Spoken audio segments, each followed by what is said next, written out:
Hello friends, அரிசி மாவில் புட்டு எப்படி பண்ணுறதுன்னு பார்க்கலாமா? அதுக்கு ஒரு பேனில் ஒரு கப் அளவுக்கு அரிசி மாவு, அதை கொஞ்சம் வாசனை வர அளவுக்கு நல்லா வறுத்துக்கோங்க, கறியை விட்டுறக்கூடாது. இப்போ அது கூடவே ஒரு 1 டீஸ்பூன் சால்ட் போட்டுட்டு கொஞ்சம் வெதுவெதுப்பான தண்ணியை ஊற்றி நல்லா பிசைஞ்சிட்டே வரணும். பிசைஞ்சதுக்கப்புறமா ட்ரையாக இருக்கக்கூடாது, நல்லா இந்தளவுக்கு ஈரப்பதமாக இருக்கணும். பிடிச்சு பார்த்தா பிடிப்படணும், உதிர்த்து விட்டால் உதிர்ந்துடணும். இதுதான் சரியான கன்சிஸ்டன்சி.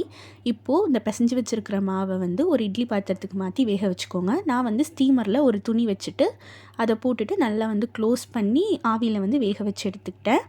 இப்போது ஒரு 15 மினிட்ஸ் வெந்ததுக்கப்புறமா எடுத்து பார்த்தீங்க அப்படின்னா உருட்டி பார்க்கும்போது நல்லா உருளை வரணும்.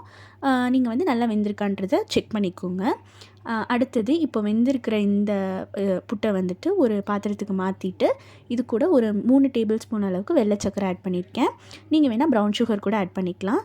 இப்போது 1 கப் அளவுக்கு தேங்காய் கூடவே காடமம் கொஞ்சம் அடித்து சேர்த்து அதையும் சேர்த்து நல்லா கலந்துக்கிட்டேன். நான் இதை சிவராத்திரிக்கு பிரசாதமாக செஞ்சு படைத்தேன். நீங்கள் வேணும்னா நார்மலாக குழந்தைங்களுக்கு ஸ்நாக்ஸாக கூட செஞ்சு கொடுக்கலாம். தேங்க்யூ ஃபார் வாட்சிங்.